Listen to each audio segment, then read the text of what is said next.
Hello friends, कैसे हैं सभी लोग। दोस्तों आज का भी क्लास हमारा कोर्स 6 से रहेगा। कोर्स 6 में आज हम बात करने वाले हैं 3.5 पर। 3.5 में जो टॉपिक दिया हुआ है उससे कैसे क्वेश्चन पूछा जाएगा, किस तरीके का क्वेश्चन आएगा, यानी कि यूनिट 3.5 से क्वेश्चन किस तरीके से पूछा जाएगा, किस तरीके का प्रश्न आएगा, आपको कैसे करना होगा। ठीक है, तो जैसे कि टॉपिक में दे रखा है हमारा यूनिट 3.5 में जो टॉपिक है consideration for learning and teaching method in AST.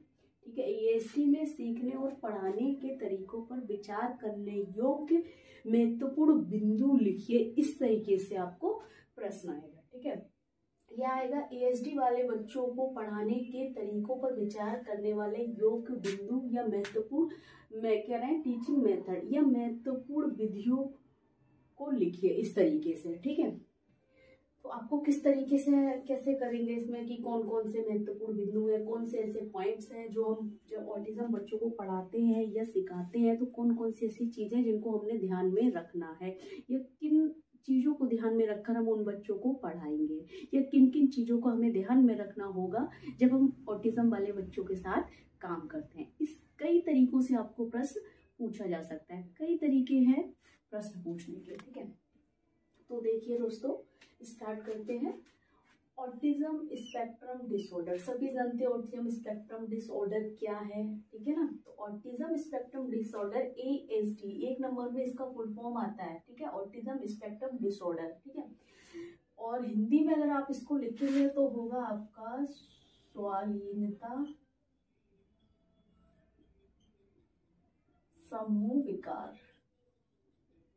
ठीक है, कह रहे एएसडी वाले छात्रों के लिए सीखने और पढ़ाने के तरीकों पर विचार करते समय कुछ महत्वपूर्ण विचार शामिल हैं या शामिल होने चाहिए। कौन कौन से महत्वपूर्ण विचार शामिल हैं, देखिए दोस्तों। कह रहे प्रत्येक छात्र विशिष्ट आवश्यकताओं के आधार पर व्यक्तिगत निर्देश, यानी कि ये सभी जानते हैं कि प्रत्येक एएसडी बच्चा जो है, चाहे वो नॉर्मल हो या स्पेशल हो, सभी बच्चे अपने आप में विभिन्न हैं। ठीक है, विविध है, यानी कि सबकी अपनी अपनी भिन्नताएं हैं, सब अपनी व्यक्तिगत रूप से अलग होते हैं। ठीक है, सोचने में, समझने में, देखने में, शारीरिक और मानसिक, उनका सबका स्तर अपना अपना अलग होता है। यहाँ पर हम कह रहे हैं एएसडी वाले बच्चों की बात हो रही है। ठीक है, कह रहे हैं प्रत्येक छात्र की विशिष्ट आवश्यकताओं के आधार पर व्यक्तिगत निर्देश देंगे। वहां पर हम पर्सनल इंस्ट्रक्शन देंगे छात्र की विकलांगताओं को समझकर, उनकी विकलांगताओं को ध्यान में रखकर। ठीक है, उनकी डिसेबिलिटी को ध्यान में रखेंगे, उनके करंट लेवल को ध्यान में रखेंगे। ठीक है, उनकी मेंटल एज को हम ध्यान में रखेंगे।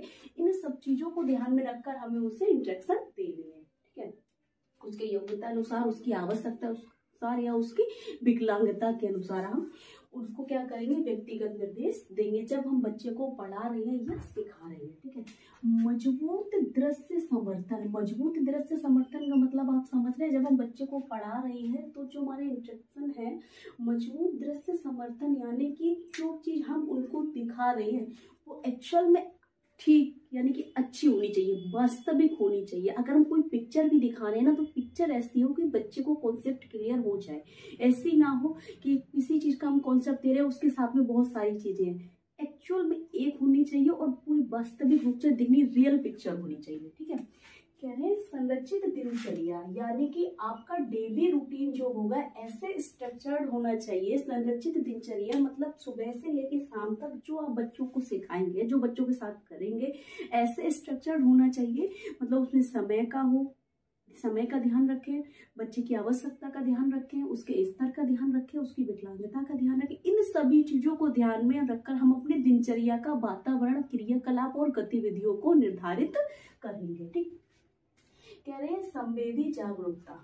ठीक है, सेंसरी अवेयरनेस। ठीक है, सभी बच्चों को सेंसरी नीड्स होती हैं। ठीक है, अब इसमें ये क्यों बोला गया है कि ऑटिस्टिक वाले जो बच्चे होते हैं, ऑटिज्म स्पेक्ट्रम डिसऑर्डर वाले जो व्यक्ति हैं या बच्चे हैं, उनमें क्या है, सेंसरी इश्यूज होते हैं।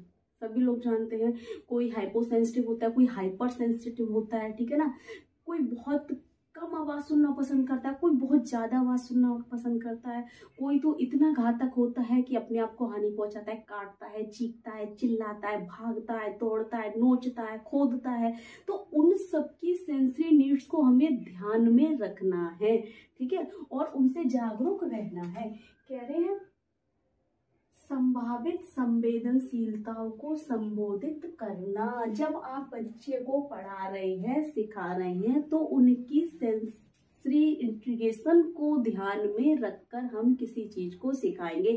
आपकी गतिविधि ऐसी होना चाहिए ताकि उसकी सेंसरी नीड भी फुलफिल हो रही हो। ऐसा नहीं है कि उसको सेंसेशन हो रही है और आप पढ़ाए जा रहे हैं, लिखाए जा रहे हैं, पेंटिंग करा रहे हैं, कुछ भी करा रहे हैं, वहां पर बच्चा आपको अच्छे से नहीं करेगा, नहीं सीखेगा। तो ऐसी एक्टिविटी हो या ऐसी गतिविधि हो जिसमें क्या हो, सभी संवेदनशीलताओं को संबोधित करे, वो आपकी गतिविधि हो जिसमें क्या हो, बच्चा अच्छी तरीके से इंटरेस्ट के साथ सीख सके। नेक्स्ट कह रहा है सकारात्मक पुनर्वलन को शामिल करें। सकारात्मक पुनर्वलन आप समझ रहे हैं, पुनर्वलन शब्द को सुदृढ़ीकरण भी कहते हैं और इंग्लिश में हम कहते हैं इसको रेनफोर्समेंट, यानी कि पॉजिटिव रेनफोर्समेंट भी हम इंक्लूड कर सकते हैं टीचिंग मेथड में। इससे क्या होगा, बच्चा पॉजिटिवली सीखेगा और मोटिव होगा, ठीक है। हम उसको मोटिव भी कर सकते हैं, मोटिवेट भी कर सकते हैं सीखने के लिए। नेक्स्ट कह रहे हैं कार्य को छोटे चरणों में तोड़ना। यहाँ पर क्या हो जाएगा, जो हमारी एक विधि है, रणनीतियां है, स्ट्रेटजीज में है, टीचिंग स्ट्रेटजीज में, जिसमें हमें टास्क एनालिसिस बोला गया है कि किसी भी कार्य को छोटे छोटे भागों में बांटेंगे और फिर उसका एक एक चरण बच्चे के सामने रखेंगे, उसको सिखाएंगे। जब बच्चा एक लक्ष्य सीख जाएगा उसके बाद दूसरे लक्ष्य को हम सिखाएंगे, ठीक है। तो वही चीज है कि जब बच्चे को हम सिखाएंगे तो कह रहे हैं कार्य को छोटे छोटे चरणों में तोड़ना, ठीक है। नेक्स्ट कह रहे हैं समझ और संक्रमण में सहायता के लिए दृश्य अनुसूचियों का उपयोग करना। सभी जानते हैं कि जो ऑटिज्म स्पेक्ट्रम डिसऑर्डर वाले स्टूडेंट्स होते हैं, कहीं ना कहीं इनके साथ एसोसिएटेड कंडीशन चलती है, ठीक है। जैसे स्पीच प्रॉब्लम हो गई किसी को लिए, ठीक है, सेंसिटिविटी की प्रॉब्लम हो गई किसी के लिए, या हम कह सकते हैं और भी यानी मेडिकल इश्यूज उनके साथ रहते हैं, मेडिकल कंडीशंस रहती हैं। तो इन सब चीजों के लिए हम क्या करेंगे, हर बच्चे के लिए क्या करेंगे, समझ और संक्रमण सहायता के लिए क्या करेंगे, एक लिस्ट बना देंगे, ठीक है ना, एक बोर्ड लगा देंगे, उस पर हम कुछ ऐसे संकेत होंगे, ऐसे हम चिन्ह लगाएंगे, प्रतीकों का प्रयोग करेंगे जिससे कि बच्चा उस चीज को समझ सके, ठीक है, दृश्य रूप से, यानी कि बच्चा देखकर उन चीजों को समझ सके, ठीक है। नेक्स्ट कह रहे हैं हमेशा याद रखें कि प्रत्येक छात्र को विशिष्ट शक्तियों और चुनौतियों के रूप में देखें।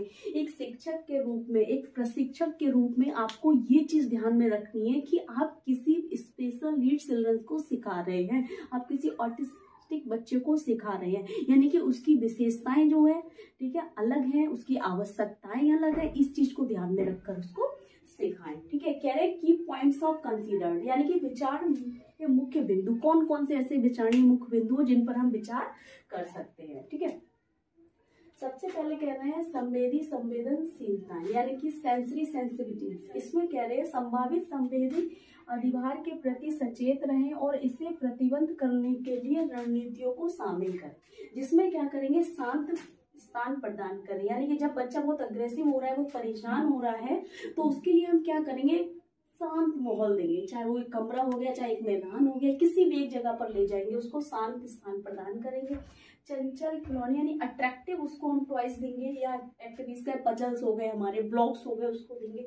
और प्रकाश और शोर के स्तर को समायोजित करेंगे, यानी कि कोऑर्डिनेट बनाएंगे उन दोनों में, कि बहुत ज्यादा ऐसा ना हो कि बहुत ज्यादा फोकस पड़ रहा है, लाइटों का कलर वाली लाइट है जिसमें बच्चा क्या हो रहा है, अट्रैक्ट हो रहा है, उन कलर्स को देखकर आप टीचिंग पर फोकस नहीं कर रहा है, बहुत अलग अलग तरीके के साउंड आ रहे हैं, इन चीजों का हमने ध्यान रखना है। नेक्स्ट कह रहे हैं दृश्य शिक्षण, यानी कि विजुअल लर्निंग।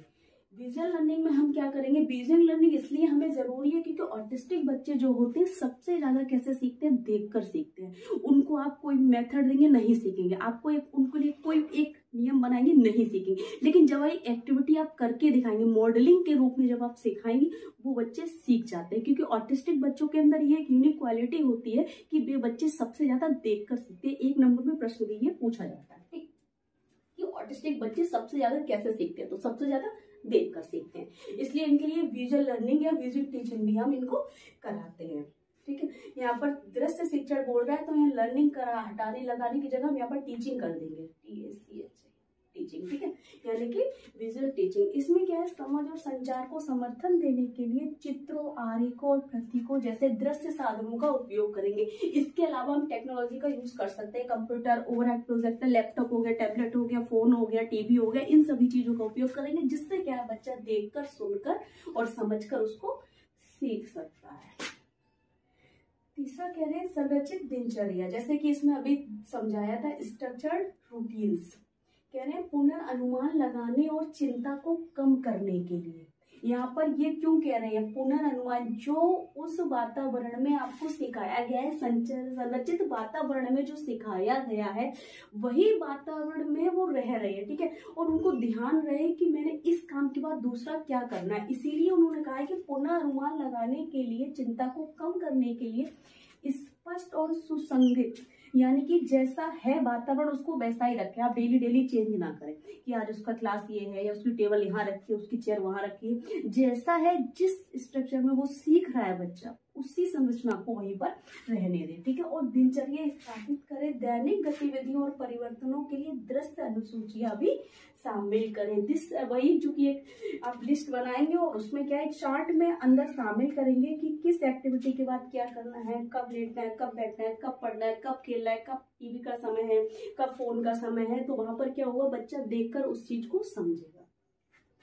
नेक्स्ट कह रहे हैं सकारात्मक सुदृढ़ीकरण, यानी कि पुनर्बलन, ठीक है। इसका दूसरा शब्द जो है पुनर्बलन है रेनफोर्समेंट, इंग्लिश में बोलेंगे पॉजिटिव रेनफोर्समेंट, ठीक है। कह रहे हैं वांछित व्यवहार, यानी कि वांछित व्यवहार मतलब अडेप्टिव बिहेवियर। वांछित व्यवहार को प्रेरित करने के लिए प्रशंसा, पुरस्कार और ठोस प्रोत्साहन जैसी सकारात्मक सुदृढ़ीकरण तकनीक का उपयोग करेंगे। यहाँ पर हम क्या करेंगे, बच्चों को मोटिवेट करने के लिए, इफेक्टिव टीचिंग के लिए, इंटरेस्टिंग टीचिंग बनाने के लिए हम रेनफोर्समेंट का उपयोग करेंगे, ठीक है।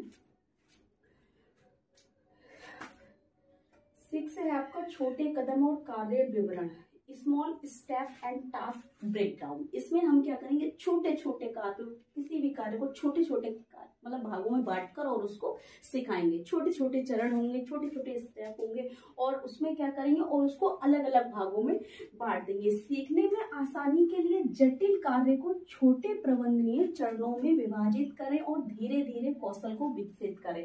जब हम किसी कार्य को छोटे छोटे भागों में बांट देंगे तो बच्चे को सिखाने में और बच्चे के लिए सीखने में आसानी हो जाती है। 6 कह रहे हैं स्पष्ट संक्षिप्त संचार, यानी कि क्लियर एंड कंसियस कम्युनिकेशन। न्यूनतम व्यवधान के साथ स्पष्ट सीधे निर्देश प्रदान करें ताकि भ्रम से बचने के लिए सरल भाषा का प्रयोग करें। वो कह रहे हैं कि किसी भी आप सेंटेंस को बच्चे तक पहुंचा रहे हैं, किसी भी जानकारी को आप बच्चे तक पहुंचाना चाह रहे हैं, कोई भी अपनी बात बच्चे को समझाना चाह रहे हैं, तो ऐसे लेवल से हो कि बच्चा समझ रहा हो। मीन्स अगर बच्चा माइल्ड लेवल का है तो माइल्ड लेवल का उसकी समझ कितनी है उस हिसाब से अपनी भाषा का प्रयोग करें, सरल वाक्यों का प्रयोग करें, ठीक है ना। धीरे बोले, कम बोले, ठीक। और कह रहे हैं इस तरीके से बोले कि किसी एक शब्द को अच्छे से सरल से बोलेंगे ताकि बच्चा समझ जाएगा। बार बार उसी शब्द को अलग अलग भाषा का प्रयोग करेंगे तो बच्चा नहीं समझ पाएगा। जैसे हम कहते हैं कि बहुत ठंड हो रही है, ओहो बड़ा जाड़ा है, तो ना तो बच्चा ठंड का मतलब समझ पा रहा है ना जाड़े का मतलब समझ पा रहा है, ठीक है। तो कोई एक सटीक स्पष्ट शब्द का उपयोग करेंगे वहां पर हम, ताकि बच्चा अच्छे से समझ पाए, ताकि बच्चा क्या हो कंफ्यूज ना हो आपकी भाषा को लेकर। कह रहे हैं व्यक्तिगत शिक्षण योजनाएं, यानी कि यहाँ पर क्या होगा IEP का हम उपयोग करेंगे, इंडिविजुअलाइज एजुकेशन प्रोग्राम, ठीक है। जैसे कि हम नॉर्मल बच्चे या स्पेशल बच्चे दोनों बच्चों के साथ आजकल ये यूज हो रहा है क्योंकि एजुकेशन क्राइटेरिया में ये जोड़ दिया गया है, ठीक है। कह रहे हैं IEP विकसित करें जो प्रत्येक छात्र की विशिष्ट आवश्यकताओं और सीखने की शैलियों को संबोधित करें। यहाँ पर क्या करेंगे, प्रत्येक बच्चे के पढ़ाने के लिए, प्रशिक्षित करने के लिए IEP का उपयोग करेंगे हम। 8वां संचार चुनौतियों का समाधान, कह रहे एड्रेसिंग कम्युनिकेशन चैलेंजेस। इसमें हम क्या करेंगे कि जिन बच्चों के लिए कम्युनिकेशन प्रॉब्लम है, स्पीच प्रॉब्लम है, ठीक है ना, वहां पर हम क्या करेंगे, बहुत सारे ऐसे टूल्स हैं, हमारे स्पीच टूल्स हैं, उनका यूज करेंगे। जिसमें एक आ जाता है हमारा PACS, picture exchange communication system. इस टूल्स के माध्यम से हम बच्चे की स्पीच में सुधार करेंगे, ठीक है, कम्युनिकेशन में उसको सुधार करेंगे, उसके संचार में सुधार होगा। कह रहे हैं सीमित मौखिक संचार व्यक्तियों के लिए चित्र विनिमय संचार प्रणाली, हिंदी में इसको बोलते हैं, ठीक है। इंग्लिश में picture exchange communication system, 1 number में इसकी फुल फॉर्म भी पूछी जाती है। यहाँ पर कह रहे हैं संवेदक संचार यानी कि एग्यूमेंटेड कम्युनिकेशन टूल्स का विचार करें। नंबर है आपका सामाजिक कौशल विकास, सोशल स्किल डेवलपमेंट, यानी कि सामाजिक कौशल विकास कैसे करेंगे आप। इन सभी के साथ साथ सबसे ज्यादा है मोस्ट इम्पोर्टेंट कि आप बच्चों को सामाजिक बनाएं, ठीक है ना, क्योंकि एजुकेशन से ज्यादा महत्वपूर्ण है बच्चा सामाजिक बने, ठीक है। कह रहे हैं सामाजिक संपर्क को समर्थन देने के लिए, यानी कि सामाजिक संपर्क को सहायता देने के लिए स्पष्ट अपेक्षा और भूमिका निभाने वाली गतिविधियों के साथ संचित सामाजिक कौशल निर्देश को शामिल करें। जब आप कोई भी एक्टिविटी आप सिलेक्ट करते हैं, कोई भी गतिविधि चयन करते हैं बच्चे को सिखाने के लिए, तो ऐसी एक्टिविटी होगी जिसमें क्या हो, सामाजिक निर्देश हो, और आप जब बच्चों को सामाजिक निर्देश देंगे वो फॉलो करेंगे, आप रोल मॉडल है उसके, तो उस चीज को बच्चे सीखेंगे, यानी क्योंकि वो देखकर सीखते हैं। तो ऐसी गतिविधियां हो जिसमें सामाजिक कौशल भी शामिल हो। नेक्स्ट कह रहे हैं विशेषज्ञों के साथ सहयोग, कोलैबोरेशन विद स्पेशलिस्ट, यानी कि वो कह रही हैं कि आप जब बच्चों के साथ काम करते हैं, ठीक है, कोई एक व्यक्ति अगर प्रशिक्षण दे रहा है उसको, ठीक है, कोई भी, जैसे अगर मैं मान लूं कोई स्पेशल एजुकेटर हो गया, स्पेशल एजुकेटर अगर एसडी वाले बच्चों को पढ़ा रहा है, ठीक है, लेकिन उसकी प्लानिंग ऐसे नहीं की जा सकती कि कोई एक स्पेशल एजुकेटर स्पेशल एजुकेटर ने एक बच्चा असेस किया, असेसमेंट करने के बाद डायग्नोस कर दिया, डायग्नोस करने के बाद हमने प्लानिंग दे दी, नहीं, उस पर बहुत सारे लोग बैठकर काम करेंगे, लाइक उसको असेसमेंट करेंगे।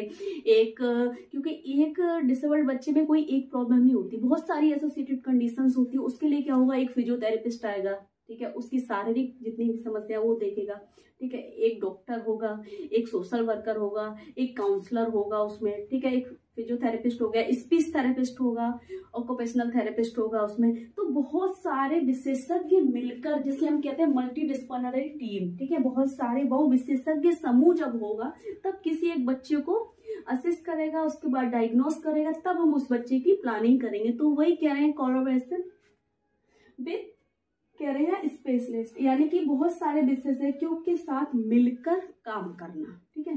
तो ये सभी चीजें हमारी शामिल थी जब हम किसी एक बच्चे के लिए पढ़ाते हैं, और उन सभी पढ़ाने के समय के लिए कि कौन कौन से योग्य बिंदु हैं, या हम कह सकते हैं कि किन किन चीजों को हमें ध्यान रखना है जब एक एएसडी वाले बच्चे के साथ काम कर रहे हैं, या एएसडी वाले बच्चे को प्रशिक्षण दे रहे हैं, या एएसडी वाले बच्चे को हम पढ़ा रहे हैं। यहाँ पर हम ट्यूशन की भी बात कर सकते हैं कि जब हम एएसडी वाले बच्चे को ट्यूशन दे रहे हैं, होम ट्यूशन देते हैं, ठीक है, आप स्पेशल एजुकेटर हैं, आप जाते होंगे ट्यूशन पढ़ाते होंगे, तो वहां पर भी हमें इन चीजों का सबका ध्यान रखना होगा, तब आप परफेक्ट स्पेशल एजुकेटर है, ठीक है। तो ये टॉपिक आपका 10 मार्क्स के लिए मोस्ट इंपोर्टेंट रहेगा, ठीक है। इसमें अगर आपको कुछ समझ नहीं आ रहा है, कुछ डाउट लग रहा है, या कुछ पूछना है, तो कमेंट बॉक्स में कमेंट करें, ज्यादा से ज्यादा वीडियो शेयर करें, लाइक करें, चैनल को सब्सक्राइब करें, बेल आइकन को प्रेस करें, ताकि नेक्स्ट आने वाली क्लास आप तक पहुंचती रहे दोस्तों। Thank you.